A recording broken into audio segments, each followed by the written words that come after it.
pasó cuando llegaron? ¿Que lo pudrieron todo? Un placer hablar contigo otra vez. Igualmente. En este nuevo curso. Bueno, lo primero de todo, es que si no reviento, si no te lo pregunto. ¿Qué ha pasado con la pobre inspectora? O sea, ¿qué pasa? ¿Que es que se hartó de ser toreada por niños? Claro, yo creo que ya estaba harta de ser tan incompetente y dijo, mira, cambiadme de comisaría, por favor. No, nos lo planteamos en serio, nos planteamos ir con ella, pero dijimos, bueno, yo creo que también tiene cierta lógica que entre otro nuevo inspector o inspectora y bueno, pues así fue, la verdad. Oh, pues la verdad es que yo no me esperaba que fuera a conseguir tanta ternura el personaje y los memes y tal, y la verdad es que fue guay para darle un poquillo de gracia al personaje. Pobrecilla, espero que le vaya mejor. Sí, seguro que sí. Es una actriz estupenda, además, ella, ¿eh? Y lo tenía muy difícil, porque es que es muy difícil hacer un personaje tan a cuenta gotas, realmente, y encima donde no ves nada de su vida personal ni de sus sentimientos, o sea, lo tenía muy difícil, la pobrecita. Pero y sobre todo que también al final quieres un poco que ganen los niños, entonces, claro. bueno, pues es un poco complicado, sí. Antes de entrar en la cuarta temporada, también te quería preguntar por esa extensión con las historias breves, un poco que me contaras un poco cómo surgió la idea de hacerlas, y sobre todo también quería saber si en algún momento estuvo sobre la mesa hacer algo con Lucrecia y Valerio, que son los grandes desaparecidos. Sí. Bueno, empiezo por el final. Lucrecia y Valerio, hombre, pues no están, pues porque tuvimos una pandemia en medio que ahora casi se nos ha olvidado, pero ya hacer la temporada cuarta ha sido todo un reto, y hacer las historias breves más, y en esos momentos era imposible traer a nadie de fuera, o sea, imposible, realmente, o sea, nos quedamos con las ganas. Pero bueno, como ya lo sabíamos, ni las escribimos, o sea, no es que tuviéramos la historia escrita, ya fue cuando estuvimos decidiendo qué historias hacíamos, o sea, pero por falta de ganas no ha sido, o sea, yo encantado de volver a trabajar con Jorge y con Dana, vamos, pues son actorazos estupendos y encima a mí me caen muy bien los dos, o sea que me encantaría. Nos van a llamar de todo porque no estén, ya nos lo están diciendo, pero bueno, o sea, aprovecho para decir que ha sido la pandemia, de verdad, no hay otro motivo más que ese. Y después de las historias breves nos apetecía mucho, tanto a Darío como a mí, explorar el universo, o sea, no estar sujetos a una trama de misterio, para poder hacer historias más íntimas, más pequeñitas. Y para poder cerrar historias que no habíamos podido cerrar, pues porque la trama muchas veces te consume y Élite además es una cometramas, ¿no? O sea, pues una serie que va trepidante, entonces de repente no tienes tiempo para parar, ¿no? Y en estas historias breves paramos, y ha sido muy refrescante tanto para Darío como para mí, yo creo para los actores, poder disfrutar de otro ritmo, de otra manera de contarlo, ¿no? Viendo esta temporada, bueno, y sobre todo teniendo en cuenta que la tercera ya nos despedimos de algunos y tal, como que me empecé a plantear cuál era la manera de un poco de continuar la serie. Entonces, a ti como creador, ¿tú qué crees? ¿Que la clave de la serie es las encinas como escenario o la clave son los personajes? O sea, ¿apostarías, llegado el momento cuando todos eventualmente, por muchos crímenes que cometan, se gradúen, seguir con ellos o buscar otra manera de mantenernos en las encinas? Pues fíjate, yo creo que las dos cosas son viables, es decir, creo que a mí me gustaría de repente tener un spin-off siguiéndolos a algunos en la universidad, o sea, yo no descarto esa idea. O sea, que desde aquí Netflix le digo que no descarto esa idea, que podría estar muy bien. Y después creo que las encinas o la marca Élite es lo suficientemente fuerte para albergar a nuevos personajes, ¿no? O sea, donde sigas abriendo crímenes y vamos contando las historias de la manera que las contamos. Yo creo que para eso la cuarta va a ser clave, ¿no? A ver cómo la recibe el público. Nosotros estamos súper contentos, muy orgullosos de la temporada que tenemos. Para mí es una de las mejores temporadas, además. Y es verdad que ya es un híbrido entre los personajes nuevos y los antiguos, pero es verdad que es lo que dices tú. Llegará un momento, si hay una sexta, una séptima, donde a lo mejor ya no queda nadie de los del principio, porque es lógico. Oye, porque han crecido, porque ya no les van a ver el traje de las encinas, ¿no? El uniforme. Entonces, pero yo creo que si la cuarta funciona, yo creo que existe, vamos, que puede haber Élite para rato, la verdad.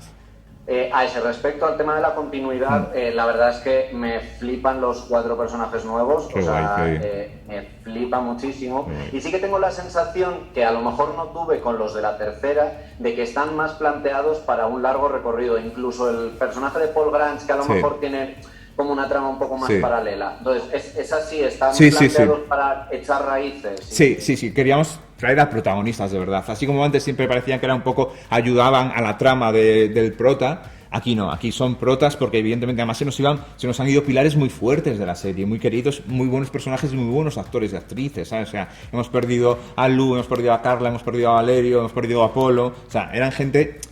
Pero eso, que tanto personaje como actores eran estupendos. Entonces teníamos que el reto era traer a alguien con el mismo peso, ¿no? O sea que yo siempre digo y bromeo que el público se va a sentir fatal cuando deje de echarlos de menos tan pronto. O sea, yo creo que se va a enamorar tanto de los nuevos personajes que se van, no a olvidar, pero digamos que ya no van a echarnos en cara todo el rato de ¿por qué no están ellos? ¿Por qué no está tal? Que también lo entiendo. Veo que también habéis querido reforzar un poco la parte del reparto adulto con Tito Martín, con Andrés Belencoso. La idea es que, digamos, acaben teniendo... No sé, es que lo pensaba también recordando, por ejemplo, C, que las tramas de los adultos y las de los chavales tenían como casi el mismo peso. Sí. ¿Iríais hacia esa dirección? No, yo creo que no. O sea, yo creo que el peso sigue estando en los adolescentes, pero es verdad que es la primera vez que el director tiene tanto peso, porque claro, es que además de director es el padre de ellos, ¿no? Entonces, claro, digamos que tiene como doble trama en ese sentido, ¿no? Una institucional con todos los alumnos y otra de padre, y además de tres hijos que son muy especiales, muy caprichosos, muy rebeldes, con mucho power, ¿no? Entonces, sí, tiene fuerza. Y el personaje de Andrés Belencoso también va creciendo capítulo a capítulo porque nos apetecía mucho. Andrés es estupendísimo, es un actor que cada día está mejor, aparte de lo guapo que es, ¿no? Y sí, pero yo creo que en las próximas temporadas el equilibrio va a ser ese. No creo que haya más peso de los adultos que el que tenemos en la cuarta. Y metiéndonos así un poco en temas controvertidos, y en la tercera temporada se habló mucho de ese acercamiento que hubo entre Lucrecia y Valerio, que la gente se quedó como muy tal. Me gustaría saber cómo reaccionasteis a esas reacciones. También un poco quería preguntarte por esa trama sobre todo la demencia, que pues es bastante probable que también tenga una conversación interesante. Sí, interesante, ¿Cómo la planteasteis? Bueno, nos apetecía, o sea, igual que vas quemando tramas, temporada tras temporada vas quemando temas también, ¿no? Y yo creo que Élite se caracteriza por hablar de los temas de una manera frontal, glamurosa, porque todos son ricos y guapísimos y todo es un universo un poco increíble e idealizado, pero los temas son de verdad, ¿no? Entonces aquí queríamos tratar ese tema y dijimos, bueno, pues la mejor manera de tratarlo es así también, de frente, ¿eh? Y nace de una manera como casi casual, no vamos a contar más para no desvelar spoilers y tal, pero digamos que una vez que ocurre, decimos, pues venga, ¿cómo puede evolucionar? O sea, ¿qué pasaría si esto pasara? Y sí, sabemos que puede levantar ampollas, evidentemente Twitter arderá un poquito, pero yo espero que la gente, si sigue hasta el final, que yo creo que sigue hasta el final, esté con nosotros y con nuestra teoría, o sea, con nuestro planteamiento, ¿no? Porque creemos que es bastante sensato. Y así rápidamente, ¿cómo viviste eso? ¿Cómo la reacción con el giro de Lucrecia y Valerio? Bueno, pues yo siempre, es que a mí me encanta que sean tan apasionados la gente en Twitter, ¿no? O sea, es que a mí me hace mucha gracia, entonces incluso cuando me insultan y me desean la muerte, que con Carla y me han deseado la muerte bastante, la verdad, pero lo hacen con tanta pasión y con tanta gracia que es que, no sé, o sea, yo lo llevo muy bien, y pues lo comentamos entre los guionistas, entre los directores, entre los actores, no sé, yo es que la pasión la voy a valorar siempre. Y después yo tengo mensajes a diario en mi Instagram por privado, donde no solo me sugieren la cárcel, la muerte, sino también me sugieren las tramas que deberían haber sido y no son. O sea, eso es muy gracioso, pero gente que te manda, pero parrafadas muy largas, diciéndote, no, es que esta trama que hiciste está muy mal hecha, porque estos tendrían que haber acabado juntos y no han acabado. A ver, la gente generalmente quiere que todos sean felices y que sus personajes que se gustan, sus clases, funcionen.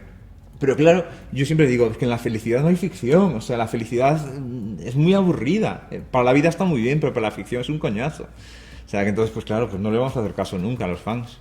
O sea, no le vamos a dar lo que quieren, le vamos a dar algo mejor de lo que quieren. Iba a decirte si en algún momento os habéis visto inspirados por los pitch estos que os mandan por DM, pero espero que no. No, la verdad es que no. Que lo sigan haciendo, a mí no me importa, la verdad, o sea, que sigan. Genial, pues muchísimas gracias otra vez, ha sido un placer, espero que tenga mucha suerte esta temporada y ojalá verte en la siguiente. Venga, gracias.